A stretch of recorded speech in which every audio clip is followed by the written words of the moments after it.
that concept of connectivity is what helped evolve technology from, again, folks that were historically focused on spending money on just their building and having them evolve it to, guess what? Now we're dealing with the experience of the guests in our building. Now we're dealing with the security of our building. And so by taking multiple solutions and connecting them together, that is, I think, the biggest gift that MRI has given PropTech is this spirit of collaboration and connectivity. Let's discover what people are building in the greater Cleveland community. We are telling the stories of Northeast Ohio's entrepreneurs, builders, and those supporting them. Welcome to the Lay of the Land podcast, where we are exploring what people are building in Cleveland and throughout Northeast Ohio. I am your host, Jeffrey Stern, and today I had the real pleasure of speaking with Patrick Ghilani, CEO of MRI Software. Founded in 1971 and based in Solon, Ohio, MRI Software has been a leading provider of real estate software and has been a trailblazer in the PropTech industry for over 5 decades now, serving more than 2 million users worldwide, covering over 20 million units across 45,000 clients, with over 4.2 million leases in over 170 countries, providing solutions that transform the way communities live, work, and play. Pat has been with MRI Software since 2006 and has led the organization as CEO for over a decade now, previously holding positions as President, COO, and VP of Global Professional Services, with over 25 years of experience in the enterprise software world and over 10 years in commercial and multifamily real estate vertical prior. Pat and I discuss his path to MRI Software, his approach to leadership, his perspective on PropTech as an industry overall, the strategic decision to build out a connected platform and ecosystem, overcoming risk aversion, macro real estate trends, the future of MRI Software, and so much more. For a company with such a rich history and strong presence here in Cleveland with thousands of employees, it was awesome to learn more about how MRI Software has continued to innovate as a pioneer of the real estate software industry for many decades now, and Pat's reflections on the journey thus far and the vision for the future. So please enjoy my conversation with Pat Ghilani after a brief message from our sponsor. Lay of the Land is brought to you by Impact Architects and by 90. As we share the stories of entrepreneurs building incredible organizations in Cleveland and throughout Northeast Ohio, Impact Architects has helped hundreds of those leaders, many of whom we have heard from as guests on this very podcast, realize their own visions and build these great organizations. I believe in Impact Architects and the people behind it so much that I have actually joined them personally in their mission to help leaders gain focus, align together, and thrive by doing what they love. If you too are trying to build great, Impact Architects is offering to sit down with you for a free consultation or provide a free trial through 90, the software platform that helps teams build great companies. If you are interested in learning more about partnering with Impact Architects or by leveraging 90 to power your own business, please go to ia.layoftheland.fm. The link will also be in our show notes.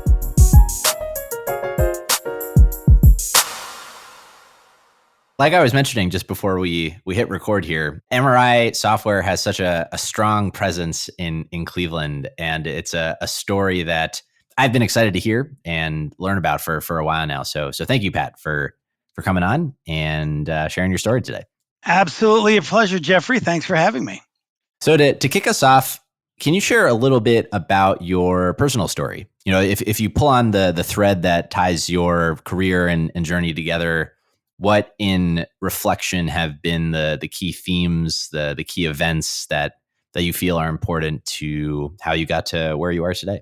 Sure. It's interesting. I wish I could sit here and tell you that when I was a child, I wanted to be a leader of a real estate software company, but that was not even in the thought process at the times. In fact, I think I wanted to be a rock star. I was a drummer when I was a little kid, and I played the drums really all through college. And I always thought, wouldn't that be great? But a little thing like college and having to make money and growing up in a family where my father was actually a CEO of a very large power transformer company. So I guess ultimately deep down, I knew that this this concept of the word business was something I wanted to do.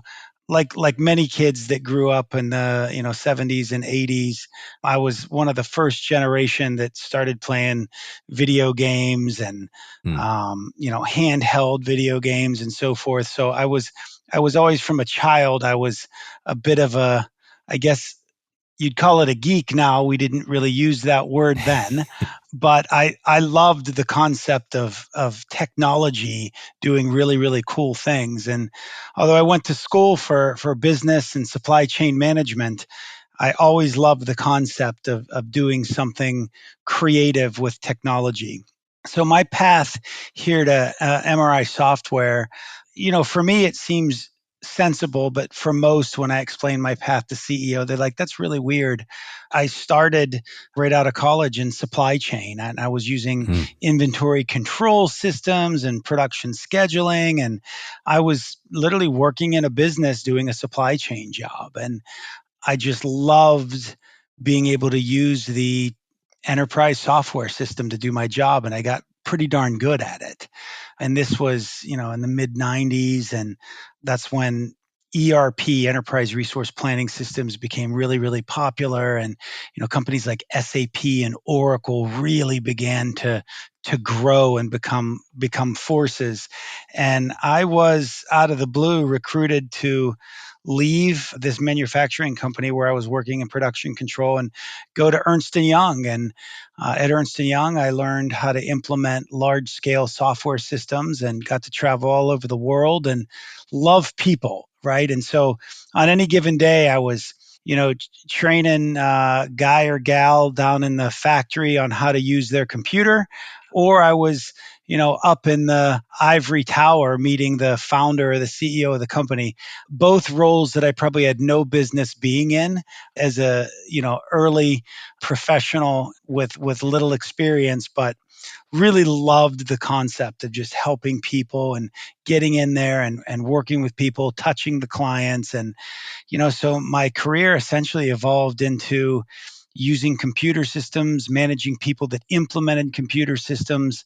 And ultimately, through working with some big companies, some small companies, I ended up at this company here in Cleveland, Ohio, called MRI Software. And I didn't really know it then, but MRI had been around for over 40 years. We were founded in 1971 here in Cleveland, Ohio. And the term real estate for me was the Caldwell Banker sign out front of the house that said "for sale," right? That was the extent of it. So yeah, I mean, I could certainly go on and on, but I'm in real estate software, not because I was a real estate expert, but because I was really a person that loved being out in the field, loved, I couldn't possibly do one role, one job with one problem all day, every day for 40 years. And so I think, when I was doing consulting and then doing systems implementations, every day is literally a completely brand new day.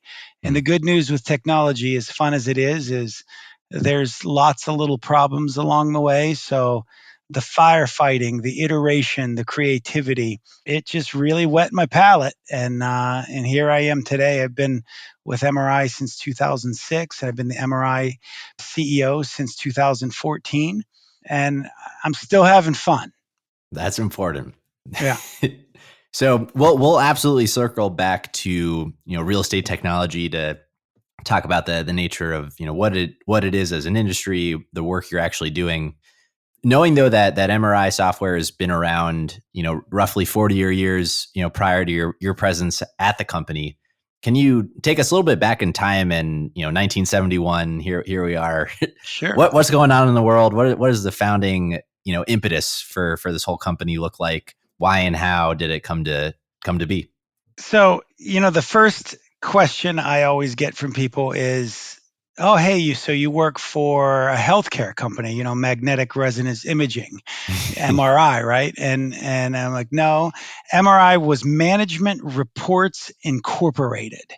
And in 1971, no one really did what we did. We were a company that was essentially founded by a couple of brothers in the Goodman family, local Clevelanders, and they had family members and friends, from their local synagogue, and that were struggling with their ownership of buildings, right? Some people owned commercial buildings, some people owned apartment buildings. And look, back then there was computers, primarily mainframe computers and big paper driven, card driven systems.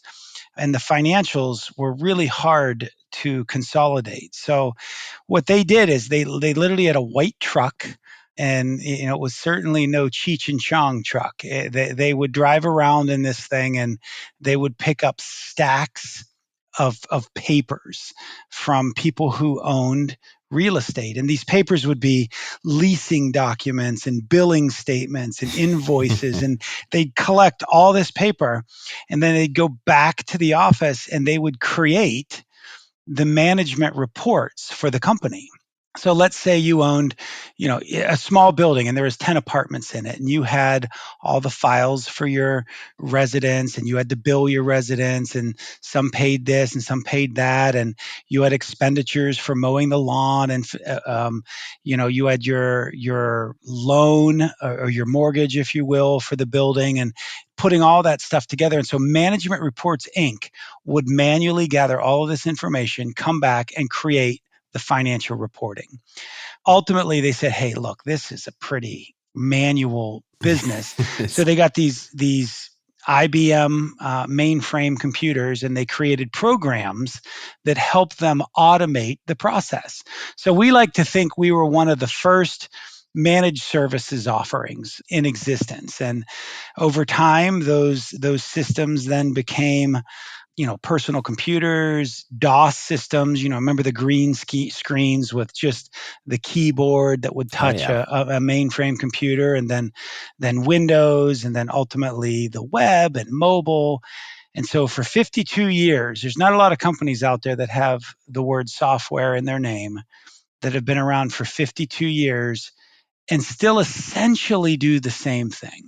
Mm, Now, the reality is we certainly do it in many different ways. We certainly do it a lot bigger and better and broader than we ever did back in 1971. But the idea of serving people who own, operate, or occupy large scale real estate with automated solutions to make their lives easier, I mean, that's been our mission for 52 years. mm. When you think about that history and ultimately the legacy and brand that you've inherited as CEO of the organization, I think you just mentioned there, the parts of it that you feel are requisite and that you want to pay homage to and upkeep over time. Where alternatively, if at all, have you shifted the vision and mission for what this company is going to focus on going forward? Sure. So, look, initially it was the core financial systems, right? Management reporting. Over the years, we've evolved into the facilities management, right? The work orders to maintain the buildings. We evolved into presence management. Who's in the building? Where are they? How do you communicate with them? We moved into the investment side of it. So looking at the building not just as an operating entity, but as an asset, Hmm. right? So you think about these, large REITs, public REITs. You can invest in real estate. REITs are real estate investment trusts, and when you invest in those companies, they're looking at real estate. It's almost like every building, it's like a stock. And so you need software to manage that stock, manage that asset. So we got involved in that all investment side. We moved out of just, not out of, but we expanded further from just the pure commercial office building and multifamily apartments to, public housing, affordable housing, student housing, senior living. We do homeowners associations and condominium associations. And so, really, the definition of real estate went from an apartment building and an office building to pretty much any piece of brick and mortar where people live, work, and play. And how do we help them manage everything inside of it and outside of it. I always say, we are bridging the gap between the hearts and minds of the people in a community and the bricks and mortar that make up the community. And so our software now touches that whole piece. So when people hear real estate, in the spirit of those white trucks you mentioned with Yes. rooms full of paper stacks, I do not imagine that innovation maybe is the first word that comes to Right. mind. But at the same time, my sense is that prop tech, real estate technology has kind of garnered a bit more, I don't know, institutional attention from both investors and from entrepreneurs over the last, decade or so. Can you take us a bit through how you think about prop tech and the role of technology in real estate kind of writ large? Where is the industry today, and what is MRI Software's role within it? Absolutely. So it's interesting. I'm glad you used the word prop tech. I've been here for coming on 18 years, and probably for the first 9 of them, the word prop tech wasn't even a word. And the reason is, oddly enough, the real estate industry has been a relative laggard in technology compared to other industries. And the reason is, look, it's a good old boys and girls industry, right? If you look, you go back 100 years, some of the wealthiest people on the planet were those folks that owned and built the real estate. And it was a small club, and that club was a pretty small circle that was not necessarily the most technology forward as it related to the systems that they used to run their business. They put their money in architecture, in the materials of the building. These were purists that looked at the bricks and the blocks and the mortar as that's what made the difference, right? And so you then had, when technology was really beginning to boom, you had a rather, how do I say this politically correct, a more mature ownership group of an industry segment that wasn't as creatively aligned with technology as an enabler. Oh, So that is they quite politically correct. right. So they were less wanting to adopt it. Now, like anything in business, business happens, and at some point you grow to the point where there's just no way around it. You can't operate in 2023 or even 2013 or 2003 without some reasonable digital communication, digital computation, and so forth. So, what's MRI's place in the game? We like to think of ourselves as the founder of the space. We're not aware of anyone that was doing what we were doing before us, and so therefore it's a fact. I'm teasing, but we believe that we were one of the forefathers of what is now PropTech, and that we have been one of the main players on the planet that has seen its appropriate evolution. Now, MRI specifically, and one of the things that I'm really proud about our team now and my time with the company, is that we really focused on this concept of we cannot possibly be everything to everyone, right? And that, to do something truly special in most industries or in most things, you need some collaboration and combination of many things. So we've really focused on this concept of being a platform company. And Mm-hmm. again, we believe we were one of the first people to adopt the concepts of a platform solution versus just an application. And we were also one of the first that adopted this concept of, today we call it cloud. It was once, primarily used as SaaS, and then it was application service provider before that. And before that, it was just hosting. And before that, it was just We came around in a truck and picked it up, and we magically showed up the next day with the report. But either way, it was done somewhere else. Right. And so that evolution of how do you have people and technology do something for you, have it happen for you without you being involved, whether it's in the cloud or in the room next door. And then how do you have a solution that says, guess what? We are going to talk with other products. We are going to, when you walk into, I was just in Boston last week, you walk into, the Prudential Center in downtown Boston, and you Hmm. check into that building, and you're using an MRI system to verify that you're supposed to be there, and you get a badge. And guess what? Your badge works the turnstile and the elevator, and all that communication between those systems. We certainly don't make elevators. We don't make elevator control systems. We don't make turnstile control systems. But that concept of connectivity is what helped evolve technology from, again, folks that were historically focused on spending money on just their building and having them evolve it to, guess what? Now we're dealing with the experience of the guests in our building. Now we're dealing with the security of our building.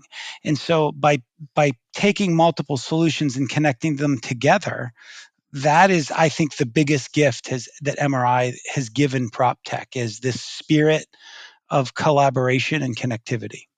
I have two follow-up questions to that, kind of framing specifically. One, the tactics of how it is that you get all these, historically, maybe even competitive organizations to want to play nicely in the sandbox and, open up their own systems to integrate and create this extensible a platform for everyone. So we'll get there, but more from the strategic lens first. I feel like changing behavior generally is just like one of the most difficult things you can do. So how is it that you think about how to overcome a heritage culture and this very risk averse mindset that of the owners and operators in this space who might adversely react to these innovative attempts that might ultimately mean they actually need to change behavior? Sure. Look, two things. First and foremost, any business person on the planet, when you start talking about the pocketbook, you have their ear.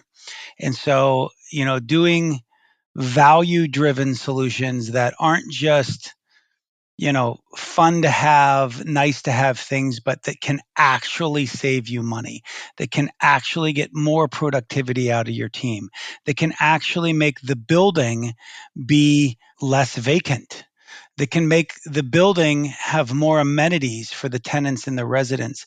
Those things really resonate with somebody that owns and operates real estate, and especially when the dollars and cents start to demonstrate a return to them. So I'd say first and foremost, it's pure dollars savings in the value of technology. And then number two, which I alluded to a little bit earlier, is the ability to serve your clients, right? And so when you're in real estate, your clients are your residents, your tenants, your occupants, whatever you want to call them. And so as the world began to demand more, these buildings, and I'll use that term loosely, needed to evolve in order to encourage people to want to be in them, right? So what was a Class A building 30 years ago is not a Class A building today, right? And so, think about it. Would you go to a library today that just had books and no internet and no big tables to study on and no Starbucks coffee and no area where you could use your cell phone? You probably wouldn't even go to that place anymore. And so I think the evolution of the consumer demanding more services and amenities actually drove what was traditionally a classic ownership group into doing what they need to do. And guess what? It's because of money, right? It all boils down to supply and demand. You've got to cater to the people you're trying to cater to. Lay of the Land is brought to you by John Carroll University's Bowler College of Business, widely recognized as one of the top business schools in the region. As we've heard time and time again from entrepreneurs here on Lay of the Land, many of whom are proud alumni of John Carroll University, success in this ever-changing world of business requires a dynamic and innovative mindset, deep understanding of emerging technologies and systems, strong ethics, leadership prowess, acute business acumen, all qualities nurtured through the Bowler College of Business. With 4 different MBA programs of study spanning professional, online, hybrid, and 1-year flexible, the Bowler College of Business provides flexible timelines and various class structures for each MBA track, including online, in-person, hybrid, and asynchronous, all to offer the most effective options for you, including the ability to participate in an elective international study tour, providing unparalleled opportunities to expand your global business knowledge by networking with local companies overseas and experiencing a new culture. The career impact of a Bowler MBA is formative and will help prepare you for this future of business and get more out of your career. To learn more about John Carroll University's Bowler MBA programs, please go to business.jcu.edu. The Bowler College of Business is fully accredited by AACSB International, the highest accreditation a college of business can have.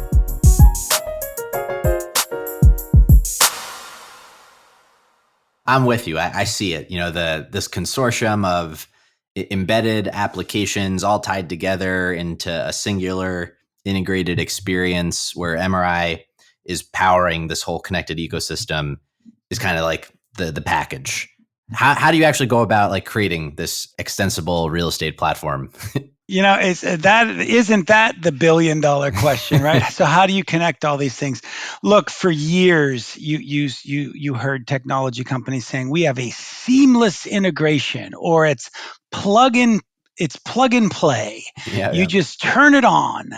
And even in 2023, that in many things that still seems a bit of a pipe dream, but it's always what people wanted. No one ever wanted to learn. I shouldn't say no one. There's plenty of people that love and enjoy programming and so forth. But the average user of technology doesn't want to have to program, doesn't want to have to read a huge manual. They want to just turn it on. Why do our smartphones make us so happy? Because a lot of the things we want are right in it. You just turn it on. There's no book to read. And if you need another product, you can just search for it, download it, and it works. Even if it's not from Google or Apple, it works with them. But see, enterprise software, that's evaded enterprise software. The consumer market got much better at it. Oh, wait a minute. You mean I can take a cassette tape and put it in somebody else's player and it plays? Or I can take a digital file and play it on your computer? The consumer market was really fast to adapt that sharing. Businesses, to your point, were slower because, well, that's proprietary and I'm afraid of my data and I'm afraid of these things. So how do you do it? In the reality, it's very similar technologies that you see on the consumer side, but at a much larger scale. Today, we take 2 products. We take those 2 products, and if we own both products, but they're separate, we connect them to a unified platform. That platform has a sign-on and authentication capability. That platform has a user interface and user experience framework so that the colors and the navigation can be similar. The data might be in different databases. The functionality may be different in each one. How do they communicate? We have application protocol interfaces, right? That's APIs that communicate back and forth between the products. And then the thing that really makes the word connectivity real isn't that they look the same or that you can sign into them with the same logon. What really becomes powerful is when you don't know you're using 2 different applications, or you don't know you're using 3 or 4 different applications. And so that's what we call I call it unification, right? Where it's the unification of data and not just big data, but smart data, what you need, where you need it, in the format and place you need it, shared with other information. It's not useful to someone who owns a building to just know that, Jeffrey Stern is in apartment 3A. They need to know that Jeffrey Stern's in apartment 3A, but also in the financial systems, Jeffrey owes us $3,000 because he's behind in his rent. And also in the verification system that they did with Jeffrey, that when they did the credit check, they probably shouldn't have given him the apartment in the first place. And so to look at all of that combined information on one screen so that the user can not just absorb it but make decisions on it, that's powerful. And that's what we're doing. And then you look at the evolution now. So now you think about artificial intelligence, you think about robotic process automation, you think about, what started in just a world where you just wanted a whole bunch of data, big data, and then you wanted just the right data, smart data. Then you wanted to just search and filter for what you wanted on a dashboard. Now, we as consumers, we don't even want to search. Just tell me what I'm supposed to do. Don't tell me that in the morning I have to look to see if Mr. Stern has paid his bill. Warn me if he paid it or he didn't pay it. Or go a step further, if Mr. Stern is evicted, you could automatically shut off his door with Internet of Things. So it's this amazing connected world. And it's not easy. It is still to somewhat a utopian goal to think you can get multiple computer systems of different technologies, different code bases, different databases, different integration methodologies, and get them to talk perfectly to each other. It would be like you and someone from Germany that can't speak the same language trying to talk to each other perfectly. How would you do it? Right. It's not easy. Well, one of the strategic levers that I believe you get to pull and think very intentionally about as an acquisitory company when you think about this unification is acquisition, and actually assuming ownership and to the playing nice in the sandbox analogy, like a bit of parental force. Yes, for sure. Yeah, no doubt. And look, there's a bit of a method to our madness. In addition to the fact that, look, first and foremost, our clients, our amazing clients, are the ones that demanded to have very unique, personalized systems, but they also want them to be easy, standardized, less costly, scalable, and that's like asking for high quality and cheap. It's hard to do, right? It's very hard to do. So the driver was the need and desire in the market. To connect those things then allowed us to be an acquisitive business. And so, over the last 13 years or so, we've acquired almost 50 different entities. But we are not a house of brands. We are a branded house. And we don't look at the different applications as standalone exhibits. We look at them as members of, I'm a man of many stupid analogies, but I always say it's like a zoo, right? You go into a zoo, and the zoo has a look and feel, and the zoo has a feel, and it has an attitude and the whole quality and culture of the zoo is one thing, but every exhibit can be a little bit unique. But there's similarities in each exhibit that allow it to be on one perfect map to give you a beautiful experience and end in an ice cream cone and a balloon at the end of the day. And that's essentially what has been our growth paradigm, is to bring in, technologies that we acquire, technologies that we build, and then a massive network, hundreds of companies of technologies that we partner with, and essentially put your arms around them and say, listen, whether we're friends whether we're enemies or whether we're frenemies, we are going to find a way to have this community talk together. And that has literally been the claim to fame of our growth over the last decade, and why a company that is 50 plus years old is having some of its greatest growth right now. It's very rare, right? Behind me, you can see some of these Fortune Inc. 5000 things and so forth. Very rare to find a company of this tenure that finds growth in these stages of its life cycle. And the It reason is we is. don't stay stagnant, right? If if we were still doing what we were doing in 1971, we would have been out of business in 1978, right? It's just a fact.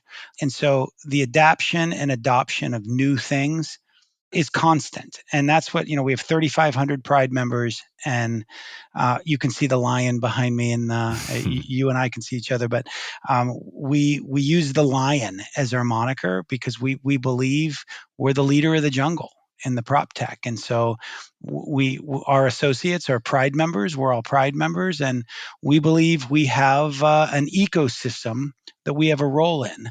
And we're not the biggest, and we're not the fastest, and we're not the greatest animal in the jungle, but we have a role in it. And that's what's made us who we are. Yeah. I had wanted to ask about, how you avoid resting on your laurels of the growth of the company and the success that you've already had. But I feel like you've kind of captured the essence of that already. So yeah, Yeah, I use, it's interesting, Jeffrey. I always tell my teammates that I'm a bit of a dreamer, but I feel like I'm paid to be the dreamer, and that helps us aspire to believe that our best days are still ahead of us, right? And so, again, you can see the lions behind me. You might be able to also see the space helmet. I always talk about this mission to Mars. Interesting today that India landed on the other side of the moon, or the southern south pole of the moon. That's kind of cool. But I love this concept. Back to when I was growing up, this concept of how do you do like things that you almost thought were impossible, and to some extent, you have to almost declare the unreasonable to do something exceptional.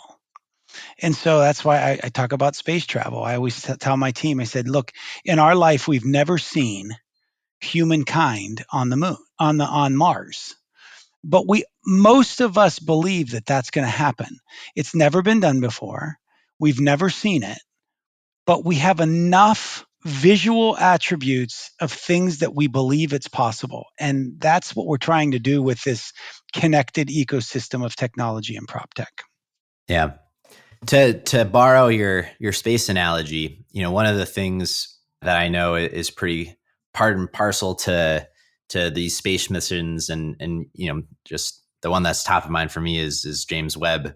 But like in those undertakings, there's like hundreds of points singularly of failure.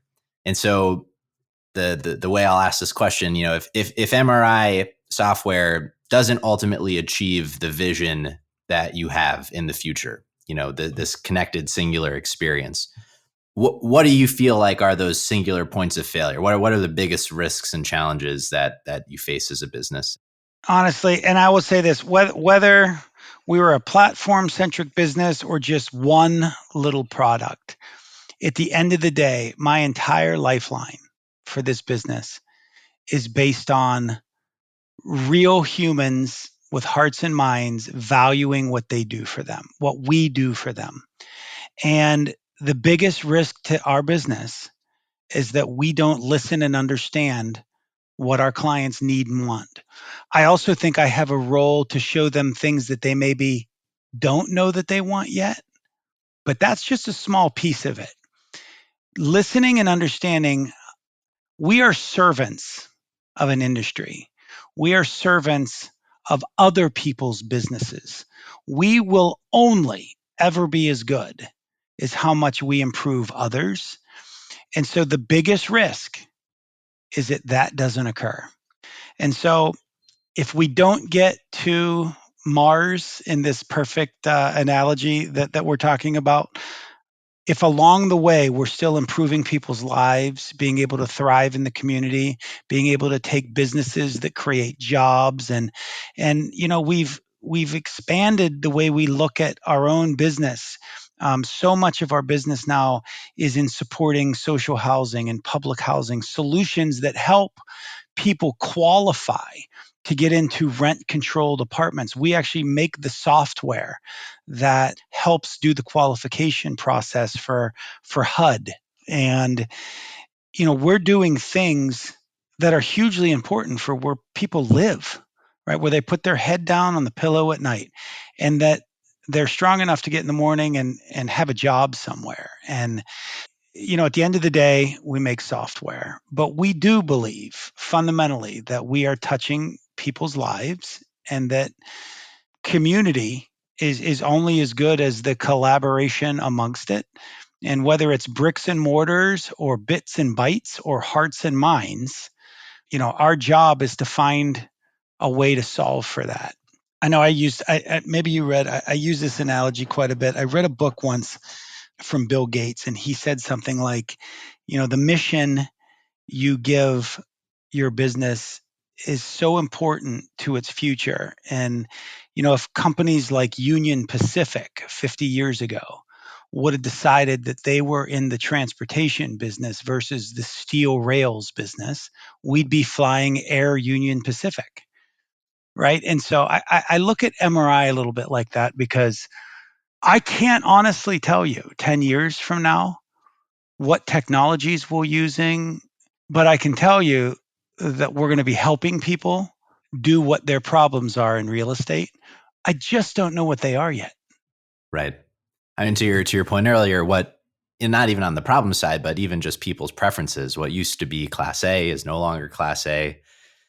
In the spirit of just somewhat being tethered to the uncontrollable macro real estate environment writ large, I did want to ask, although I try and avoid like timely questions in favor of more evergreen stuff, but you know, obviously there's a bit of an ominous state to Sure, commercial at the moment where, obviously markets like Manhattan and Silicon Valley experiencing record high vacancy but true here in the middle market as well in Cleveland, Akron, there's a relative dearth of folks returning to the office, sure, well after lockdowns have ended, and I think a real challenge of finding new tenants as old leases expire, sure. all compounded by this financial environment of tightened credit and elevated rates.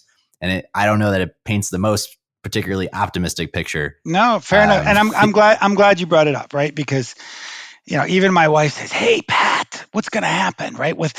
She reads the Wall Street Journal every day, and every day there's some article on how real estate is in a very risky situation right now. So, look, the fact is, there's a couple things going for real estate. Number one, there is no 10-year period that this is my understanding, right? This is not a fact. My understanding, and I've heard it so much that, again, I believe that it's pretty close to fact. There is rarely a 10-year period in the history of the world since real estate existed that real estate didn't find a way to have growth. And the reason is that no matter what, these souls that live in communities and live, work, and play in communities, they have to be somewhere, right? And so the fact is it may not be oxygen or soil or sun, but these are major ingredients to literally the stages of life having these bricks and mortars on the planet. And the adaptation of real estate to mixed use, for instance, when's the last time you saw a building that was just one thing? Right? You look at, we do business all over the world. You look at some of these big, beautiful towers in London. I'm looking at some pictures over me here. Yeah. And the top of it might be the 10 floors is a hotel. The middle 50 floors is office. There's a huge 8-story mall, and there's 4 levels of world-class apartments and condominiums all in one building. Right there, you have a diversified portfolio. You have industrial real estate, where once were warehouses of products for one company, now they're warehouses of products for distribution companies like Amazon. What about malls? What about the death of the mall? Malls are becoming repurposed community centers. They're being repurposed for healthcare. They're being repurposed for industrial storage for companies, again, like Amazon. So there's definitely the find a way mentality. Then the other thing that is still going well for real estate is that what you see in people occupancy is not often the state of the financial state of the building. So again, if you look in New York City, you could say, geez, there's less people working in that building Monday through Friday. That's a fact, right? Hybrid working, da da da. But most of those tenants in those buildings are medium to large size organizations that still pay for that space. And so the health of the real estate as an asset is actually stronger than the Yeah. visibility of humans in it. So we like to say there's an occupancy health, and then there's a financial health. What will the future be? Look, I think we're already seeing in a short time the concept of living in a 100% remote world is likely not going to happen, right? I say likely. I hope I'm not on some blog 10 years from now, with my sound being said. But, and again, it goes back to no matter how well we collaborate online, no matter how well we can do business remotely, and we make lots of products that help businesses work well remotely. There is a human collaboration and a creativeness and an adapt and adaptability of humans working together that I think is very, very, very far away from being gone. Now, is that a wish?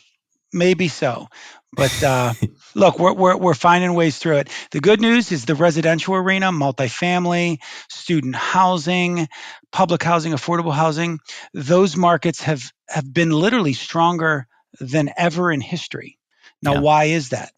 People are staying, people are living all over the world now, more than just in central cities. People are able to stay in their home and work across the country. People are wanting to do more in their homes. And so the residential arena is very, very solid. So the mixed usage is not only helping the economy, but it also helps MRI software, right? We are diversified in the clients we serve. Yeah. Well, I'll give you a space for some parting words and any thing that you think is important to share about MRI or your story that we haven't yet. And with that, our traditional closing question as well, which is for a hidden gem in Cleveland. Sure. Look, the departing words I'll say on MRI software, 52 years, and we're just getting started. I like to say, we are as agile and creative and exciting as a startup, but I got 45,000 clients and a footprint around the world to show for it, which why we think that the world is our oyster. And I say the world and not just like I said, I use Mars. I say the universe is our oyster because I believe where humans go will be where MRI software will find its way. Now, most important, what is a gem in Cleveland? So look, Cleveland is a fabulous town, and it's a town that I was not born and raised in Cleveland, but this is a great place to not only raise a family, but to live and thrive in many ways. For me, when I think of Cleveland, it's great places to eat. I could list off a million things. There is one specific place that I've been going to just north of Solon here. It's called Crew Uncorked. And it is really, really exceptional. And why I think it's exceptional is, it's you get the Hamptons ambiance and luxury, but you're right in the warm, comfortable confines of the eastern suburbs of Cleveland, and so Yeah. I really enjoy that. But there's so many restaurants in this town that I enjoy, and I got to tell you, some of my non-Cleveland friends, when I tell them Cleveland's becoming a foodie town, it really has. That's why I can't keep the weight off. Well, Pat, I just want to thank you again for taking the time and coming on to share your story. It's my pleasure, Jeffrey. I enjoyed this, and I love your podcast, and I listened to some of the previous folks, and some of them even, you've talked to technology companies, and love the Cleveland connection, and we're here to stay. Cleveland is our home. Cleveland's where we started, and it all comes back to Cleveland. So it seems to, yeah. Exactly. All right, my friend. Thank you so much. Cheers. Cheers. That's all for this week. Thank you for listening. We'd love to hear your thoughts on today's show. So if you have any feedback, please send over an email to jeffrey@layoftheland.fm or find us on Twitter @podlayoftheland or @sternhefe, JEFE. If you or someone you know would make a good guest for our show, please reach out as well and let us know. And if you enjoy the podcast, please subscribe and leave a review on iTunes or on your preferred podcast player. Your support goes a long way to help us spread the word and continue to bring the Cleveland founders and builders we love having on the show. We'll be back here next week at the same time to map more of the land. The Lay of the Land podcast was developed in collaboration with the Up Company LLC. At the time of this recording, unless otherwise indicated, we do not own equity or other financial interests in the company which appear on this show. All opinions expressed by podcast participants are solely their own and do not reflect the opinions of any entity which employs us. This podcast is for informational purposes only and should not be relied upon as a basis for investment decisions. Thank you for listening, and we'll talk to you next week.